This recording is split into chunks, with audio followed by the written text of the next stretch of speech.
Unlearn these 5 English habits and you will sound instantly more Italian. So today we're going to talk about some habits that you might have, because English is your native language, that you apply to Italian. But there are some big differences between English and Italian that we need to keep in mind when we're speaking Italian. Numero 1, overusing subject pronouns. What's a subject pronoun? It's I, you, he, she, we, you, and they, which in Italian are io, tu, lui, lei, noi, voi, and loro. So, as an English speaker, I'm sure that when you start your sentence, you go like, I am, or for example, I am tired, or you are Anna. And this is because in English you need to do that. The thing is, in Italian you don't need to do it. You can simply say am. So instead of saying io sono stanca, you can simply say sono stanca. This is because the verb already has the information that we need in order to understand that it's I and it's not you, for example, because the verb changes based on the person. Or, for example, instead of saying noi andiamo, you can simply say andiamo. It's enough. Does this mean that we always avoid saying io, tu, noi, voi, and so on? No.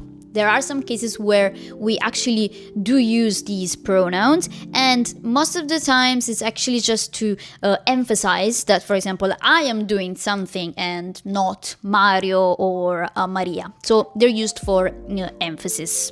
Also keep in mind that you can use these pronouns, it's just Italians tend to avoid them in their everyday language.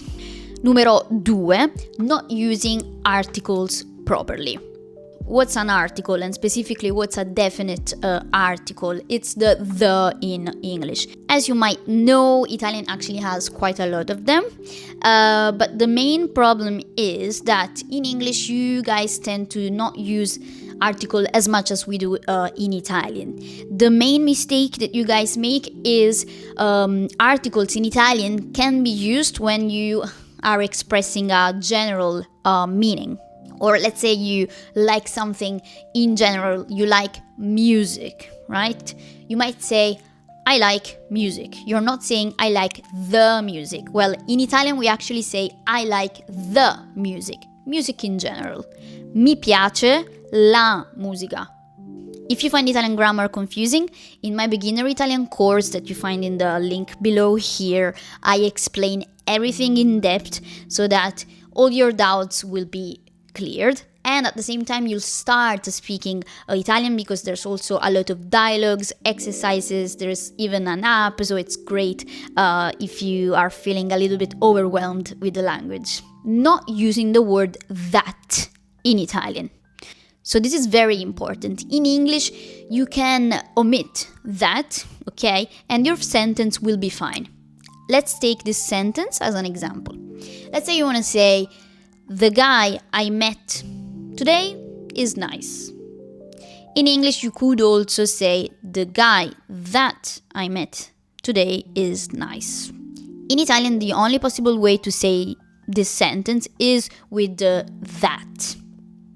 So, il ragazzo che ho incontrato oggi è carino.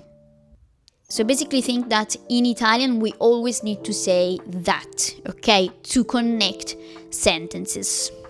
Numero 4, overusing the future tense.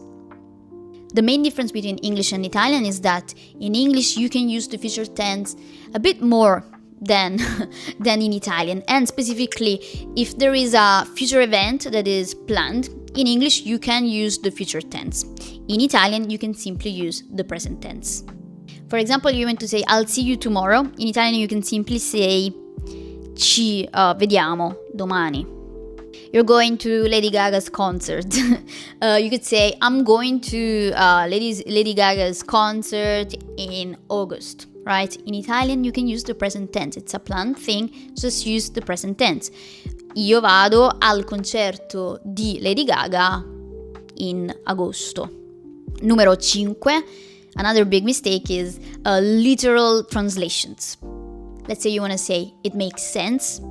If you say fa senso, which is the literal translation, because fa means makes, you're actually saying that this thing is a bit like disgusting. The correct version is ha senso. So we say it has sense. Or for example, I can't wait. If you translate it literally, you're saying non posso aspettare. But that doesn't really mean like I can't wait to see you, I'm so excited to see you. We use another expression which is non vedo l'ora, which literally is I don't see the hour. Questo è tutto per oggi, spero che il video sia stato utile per voi. And don't forget that if you want to start learning Italian in a structured way, I made my beginner Italian course. The link is just down here. So if you're interested, have a look at the page. And also let me know in the comments if you can think of other mistakes that an English speaker might make when they're learning Italian.